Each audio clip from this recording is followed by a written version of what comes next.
Hello and welcome to Camp Xbox, where we talk about all things Xbox from the original to the Series X. And today we're talking about a game that just came out on Xbox Game Pass, and that's Eastward. Eastward was released in 2021, but it just recently dropped onto the Xbox as of December 1st, 2022. And I had heard a lot of great things about this game, and from just the trailers alone, I really appreciated its pixel art style. So as soon as it came out, I picked it up, and I was pleasantly surprised with a lengthy RPG with a lot to dive into.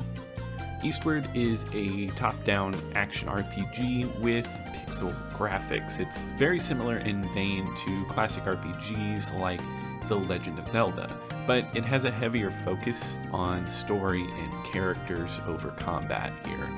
It is set in a post-apocalyptic world, and you play as two characters. John, who is an old scruffy dude whose main weapon of choice is a frying pan, and Sam, a mysterious little girl with telekinetic powers.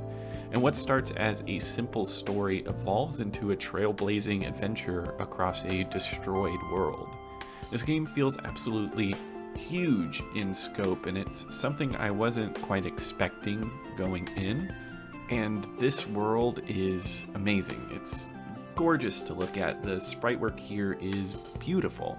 You'll enter cityscapes that are dense in details, with tons of graffiti on the walls or just hidden alleyways you can explore. There's an entire section of this game that's on a train where in this universe they film movies, and it's filled with sets and props as you navigate it. It looks excellent. I think this game also gives you a lot of variety in places to look at and see, which is something that I can really appreciate.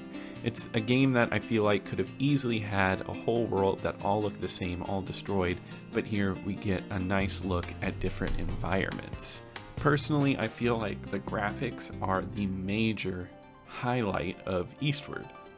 The story is great here too. If you're a fan of post-apocalyptic stories like me, then you'll really enjoy this one. It's quite dense and has a lot to it. I'm actually really surprised what seemed like a light story actually gets really dark in the end, and I loved that it does this because it allows you to get settled into the world, learn its history, you kind of get into the funny characters, but it slowly unravels its dark past as you go on.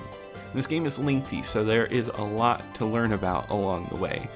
But I will say that I do think the length of this game is something I don't love, and it might not even be how long it is. It's more about the pacing of the game itself. So it took me a little over 20 hours to beat this game, which isn't bad for an RPG, but some chapters, they feel so padded out. Like, I was talking about this earlier, but there's a chapter that takes place on a train, and it's their type of Hollywood, which is fun at first, but it takes so long to complete. And honestly, by the end of this chapter, it just felt like padding. It didn't feel quite complete, or it added a whole lot to the story. And not only that, I think this game does a sin in this chapter that I absolutely hate, which is a stealth mission in a non-stealth game, which I always find a bit annoying, but that's not the only chapter that has a lot of pacing issues, and there's extremely long cutscenes, and I mean, like, it'll go on for 30 minutes between any type of gameplay, and I think it slows down the game a lot. I would have liked a lot more gameplay, even if the story here is excellent. And personally, I would have really loved to play this game a bit more because it's stellar. It works really well. I'm already a big fan of top-down Zelda-type games, action RPGs, and you play a character who uses a frying pan instead of a sword, and you have bombs, and you have different gadgets to solve puzzles. There's a lot here to enjoy, and I think this game puts a lot more focus on puzzles more than anything, and it does a really good job of being intuitive. You have two characters, and it's a lot about switching between your two characters, using their movesets in order to solve these puzzles. One element that I really loved about this game is that there is no backtracking, and once you finish a dungeon, there is no going back.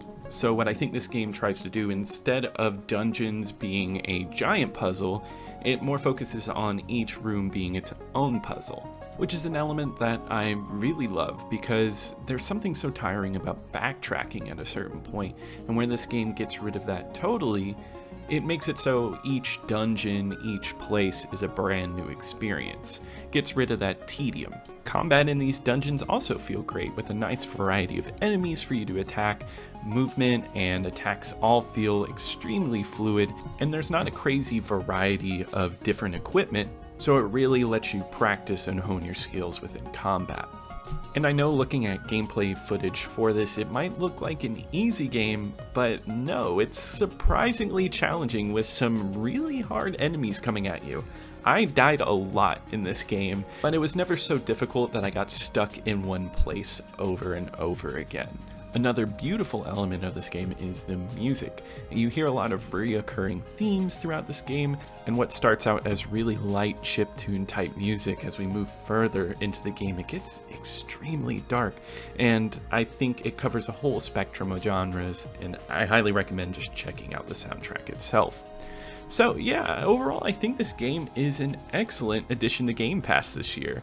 It's a beautiful game with amazing pixel art graphics, great music, a good story. The only thing holding it back is the game's pacing. So whenever you hop into this, don't expect something fast, something you'll get through pretty quickly. It's not that. It's a pretty slow game, but I think it allows you to get immersed in its world. Definitely give this one a download if you are currently subscribed to Xbox Game Pass. But I think that wraps it up for now. Be sure to like and subscribe to this video if you enjoyed what you're seeing. Leave a comment below if you're interested in this game or if you've already played it, and let me know your opinions. I'd love to hear from you.